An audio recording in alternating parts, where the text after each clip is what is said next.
Rockstar recently announced that their game, GTA 6, was going to be delayed until May of next year, and I was a little bit disappointed, but having thought about it a little bit more, I'm okay with it, because I would much rather them take their time and get a fully polished game out than releasing something that's just full of bugs and that people are going to complain about. And if you really think about it, if you still are annoyed about this and you hate Rockstar because they've delayed the game you've been looking forward to since you were 12, then you really do need to think, would you rather it come out now full of bugs and just not finished, or would you rather them just take the extra 12 months and get this thing locked down to the point where it comes out and you're going to have a really good time playing it, and it'll be a memorable experience as well? And that's the one that I would choose. So I'm not too bothered about it at all. The one thing that I am bothered about though, and this hasn't been confirmed and it's just been something that's been floating around for probably a couple of years now actually, is that GTA 6 is going to cost £100.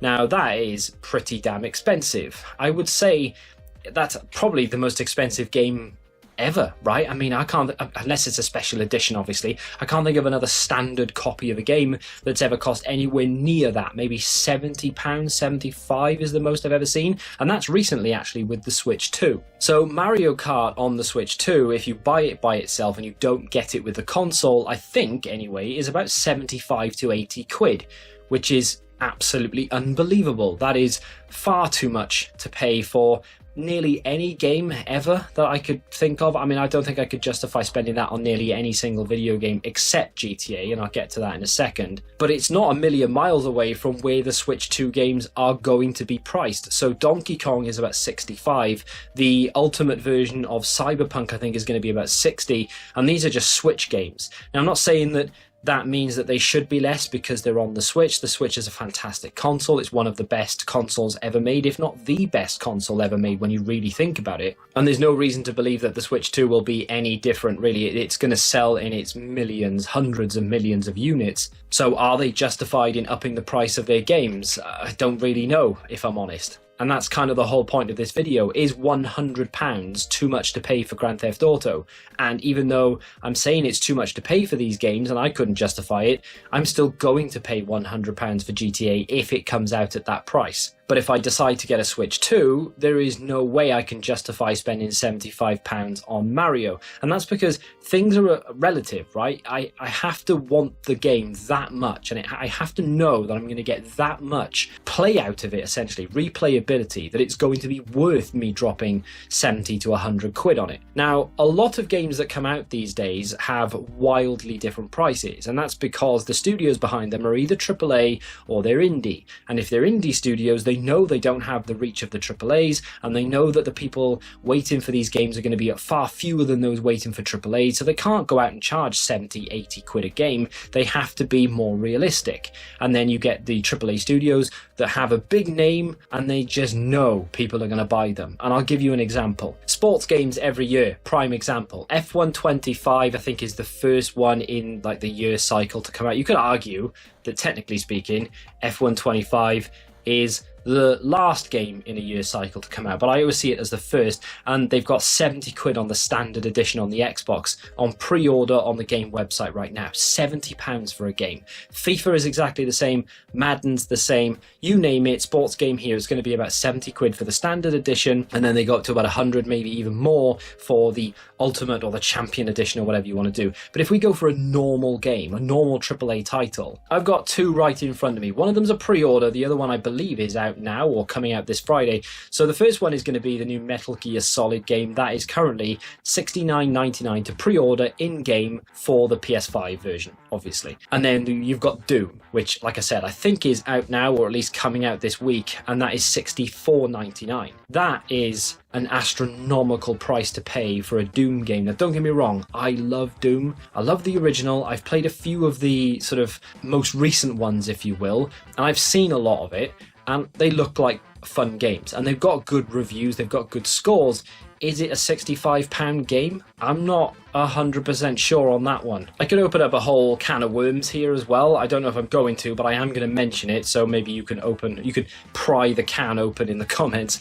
So Doom, right, is coming to PS5 and Xbox. I don't know if it's going anywhere else, PC probably. I don't know if it's going on the Switch or not, but they're both $64.99 in-game, Xbox and PlayStation versions.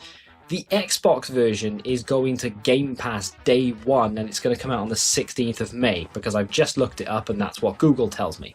So they're charging $64.99 for an Xbox version of this game that I can get on Game Pass. Now, I know I need to pay for Game Pass, it's absolutely not free, but at the same time, how can they justify charging 65 quid for a game that people can play on Game Pass? I would understand it a little bit more if the PS5 version was £65, because there's no Game Pass equivalent on PlayStation that you can get this day one. If you want to play it, you've got to pay 65 quid. That's the end of it, right?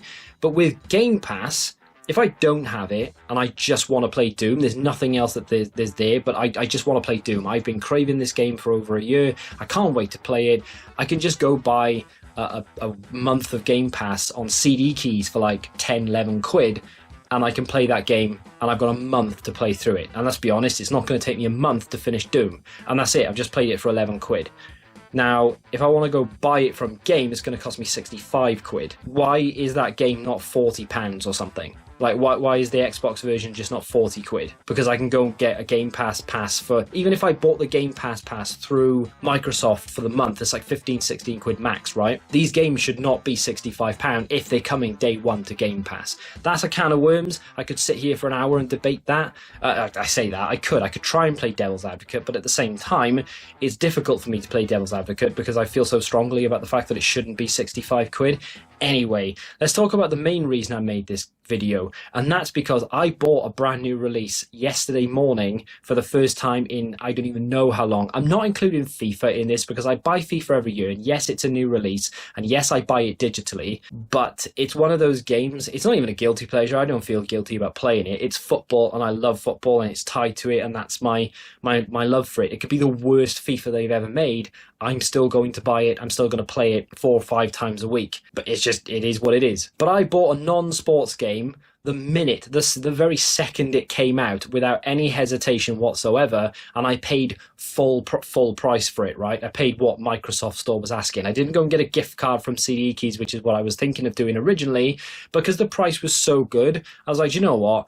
You can take my money because that is worth it. I hadn't played it. I've been waiting for it for about 6 or 7 months. The game in question is called The Precinct. You may or may not have heard me talk about this game before, but I have been looking forward to it for quite a long time. It's kind of what I imagined GTA would be had they not moved away from their top-down perspective of 1, 2 and GTA London. Those games, by the way, absolutely phenomenal. But if you just do like if you told AI to do a natural progression of the Grand Theft Auto series from the very first game, and you only gave them that as a reference point, I'm pretty sure this is what they would show you at the end. I will do a separate video on this game in the coming days because I've loved it that much so far. I've not finished it, and that's kind of what I'm waiting for, to get a little bit further in the story, just in case something happens that I'm really not happy with, or the gameplay changes up or something. But at the moment anyway, I am loving every single second of it. In fact, I didn't even want to leave playing the game to come and make the video, but needs must, and I just wanted to talk about the price of the game. $24.99. Okay, it's not a AAA studio that's come out with this. It wasn't the most hotly anticipated game of 2025 or anything, but visually this thing is absolutely stunning. It's not the most detailed game in the world in the sense of, you're in third person or even first person, and you can go in every building and you can go down every alley and look at everything in great detail. It is essentially a top-down game. You do have an angle to it so you can see more of the road, and it doesn't give you that sort of top-down claustrophobia. But I mean, visually, it still looks stunning. The damage to the vehicles is really, really nice. The lighting in the game is really good. It gets a little bit on the sort of repetitive side, shall we say. It's always in the night. It always looks the same. Like you always have the reflection off the puddles and the neon lights and things. But it doesn't get old.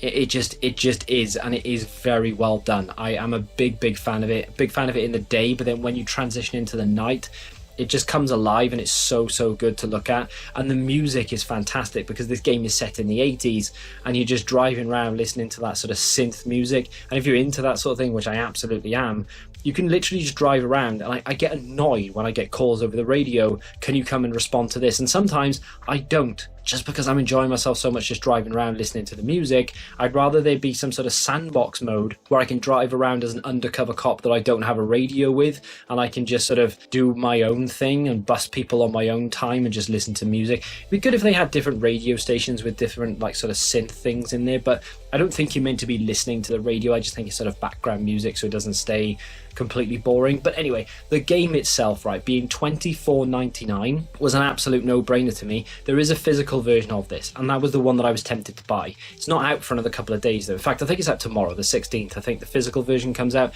It's $34.99. Don't know why it took an extra 3 days for it to come out, but there it is. It's on Amazon, it's on Game. I think it's roughly the same price on both, and I was very tempted to buy the physical version because obviously I do love collecting physical games, and I do like having the games that I love physical. That's why I still have all my Mega Drive games.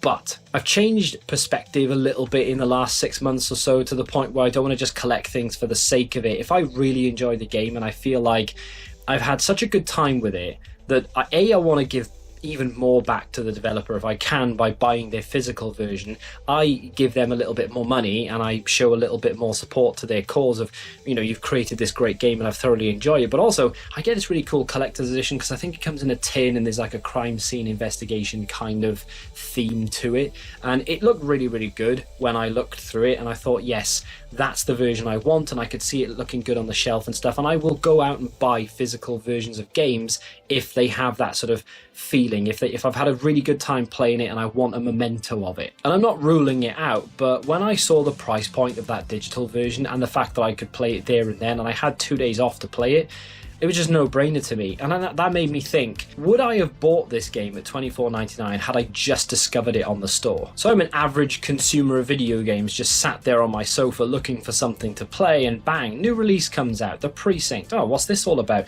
You look at the screenshots, you maybe watch a trailer, you go on YouTube and type in a little bit of a Precinct review or something, just to see if any YouTuber managed to get their hands on it early, or maybe the company that made the game put out something about the game, and you see a couple of small clips here or there, some snippets, and you think to yourself, that looks decent. Oh, $24.99, that's not too bad. Okay, we don't all have 25 quid just lying around doing nothing, but let's be honest, most of us will have that amount compared to 75 quid lying around. Paying £75 for something requires a little bit more thought, and can I afford this, than £25 does.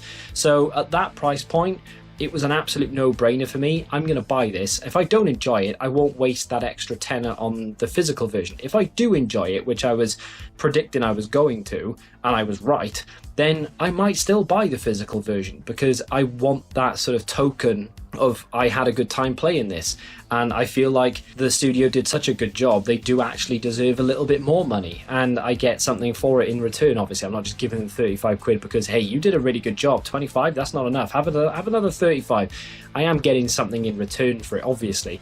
But yeah, the game itself is absolutely fantastic, and like I said, when I get a little bit further into it and I get toward the end, or indeed I do finish the game, I will absolutely do a dedicated video to it. I was going to try and rush one out, but I don't need to. I'm not going to. I'm just going to do it in my own time as and when I feel ready to do it. I have had tonsillitis the last week as well. That's why there hasn't been a video in between this one and the last one.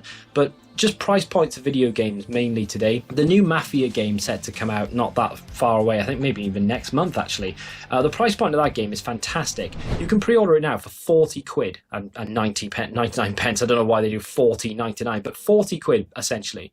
That for a brand new AAA 2K game, okay, it might not be very good, but that has now got me thinking, 40 quid? That's not too bad. If that was going to launch at $69.99, or if in the future games do go up, because GTA is going to push the needle, and the Switch is going to do it as well. We've already seen it with the Switch with the pre-order prices of those games, because they used to be 10, maybe even £20 under the PS5 and the Xbox games. Now they're on par, some of them are even more expensive. So will the PlayStation and the Xbox push it? With Mafia, for some reason, it is only £40 to pre-order. It's actually only $44.99 standard price, and there's actually a bit of an incentive on the pre-order at the moment at 40 quid. Had that game come out for pre-order at 70, I wouldn't have even considered it. I wouldn't have looked at it. I thought, well, I'll wait for that game to come down, because let's be honest, all games do come down. That one will absolutely come down. People will buy it, they'll play through it, they'll trade it in, and I'll get it then. At 40 quid though, I'm now thinking I could probably justify buying that, because I love the Mafia series. Even the third one, which people didn't like that much, I actually thought was decent. The first one and the second one in particular is one of my favourite games of all time. So playing another Mafia game, I don't know anything about it, by the way. I've literally just seen it. I think I saw it the other day, and it did pop up on my Xbox dashboard. Would you like to pre-order this? I think it was like 45 quid.